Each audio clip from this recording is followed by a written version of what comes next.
अस्सलाम वालेकुम students, virtual university में खुशामदीद। आप देख रहे हैं वीडियो खानपुर चैनल। और आज की जो वीडियो है वो छुट्टियों के हवाले से है कि चूँकि मिड टर्म एग्ज़ाम्स आपके ख़त्म हो गए हैं और अभी सिर्फ एक पेपर होगा और हो सकता है कि चंद सेंटर्स में अभी भी 1-2 दिन मज़ीद पेपर चलें, लेकिन आखिरी जो पेपर है वो आपका होने वाला है 13 जून को।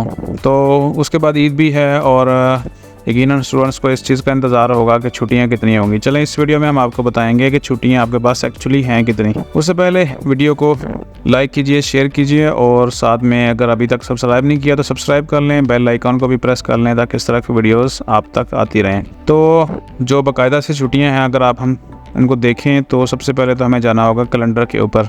13 तारीख तक पेपर है और इस दौरान चंद एक एक्टिविटीज़ आपकी आनी हैं। जिस तरह अगर किसी की कोई प्रोजेक्ट की असाइनमेंट है, स्पेशली जो रूटीन की असाइनमेंट्स हैं वो नहीं होगी। अगर हम अपना LMS चेक करें तो वहाँ पे हम देख सकते हैं और जाके टू डू कैलेंडर में अगर चेक करें तो जो हमारी रूटीन की एक्सरसाइज हैं, एक्टिविटीज़ हैं, यानी GDBs, असाइनमेंट्स और क्विज़ेस वगैरह, वो आपको कोई नज़र नहीं आएगा।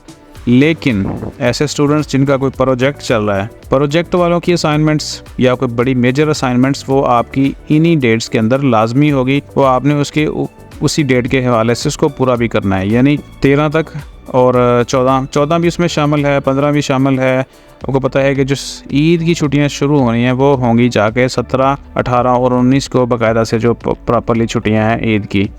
तो उसके बाद हम अगर सोचें छुट्टियों का तो हमारे पास जो बड़े प्रोजेक्ट्स हैं, जैसे फाइनल प्रोजेक्ट्स होता है BEd का या CS का या कुछ और, उनकी असाइनमेंट्स इस दौरान भी आ सकती हैं। और जो रूटीन के स्टूडेंट्स हैं उनकी कोई भी असाइनमेंट्स एक्टिविटी नहीं होगी। तो उसके बाद मज़ीद जो ऑफिशियली यूनिवर्सिटी की तरफ से छुट्टियां होंगी, उन छुट्टियों के अंदर कोई भी एक्टिविटी नहीं भेजी जाती और वो हैं 17, 18 और 19। और फिर देखा जाएगा कि गवर्नमेंट की तरफ से क्या लाना होता है। हो सकता है कि 16 से लेकर वो 20 तक छुट्टियाँ करें या जो भी होगा। तो जो ऑफिशियली छुट्टियाँ होंगी ना, उस दौरान आपकी कोई एक्टिविटी नहीं आएगी। और उसके बाद जैसे ही फिर अगला वीक आपका स्टार्ट हो जाएगा, यानी 22 से स्टार्ट होगा आपका अगला हफ्ता, और फिर आपकी जो बाकायदा से एक्टिविटीज़ हैं वो दोबारा से स्टार्ट होना शुरू हो जाएंगी।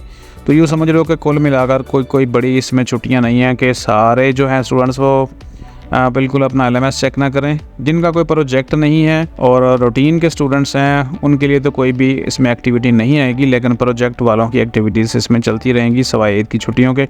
तो इस तरह जो है वह ईद की छुट्टियां आप गुजार सकते हैं। तो यूँ समझ लें कि मिली जुली खुशी है। प्रोजेक्ट वालों के लिए कुछ काम बाकी है और वो भी उनका कल या परसों तक होगा। तो बाकी जो है उनकी कोई एक्टिविटीज़ नहीं आएगी। यहाँ पे जैसे मैंने LMS ओपन किया हुआ है तो यहाँ पे कोई भी एक्टिविटीज़ हमें नज़र नहीं आती। और फिर दोबारा से अगर मैं टू डू कैलेंडर ओपन करूँ तो हमें नेक्स्ट वीक तक कुछ भी नज़र नहीं आता और ना ही कोई एक्टिविटीज़ इसमें बड़ी है। तो इस तरह यूँ समझ लें कि ये छुट्टियाँ हैं लेकिन बाकायदा छुट्टियाँ नहीं हैं।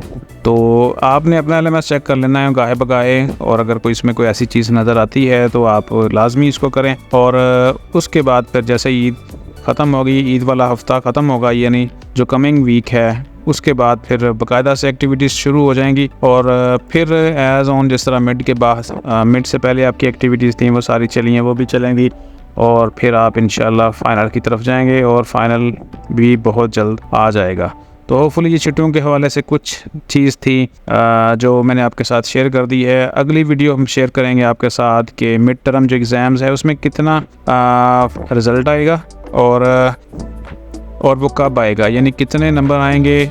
और यहाँ पे देखें तो अभी नॉट रिकॉर्ड फाउंड है ना, तो यहाँ पे आपका मिड टर्म रिज़ल्ट आएगा, कब आएगा, कितने नंबर्स लाजमी हैं आपके लिए पासिंग के लिए। तो इंशाल्लाह अगली वीडियो में ये शेयर करेंगे। अब तक के लिए इतना ही। जाते जाते चैनल को सब्सक्राइब कर लीजिएगा। अल्लाह हाफ़िज़।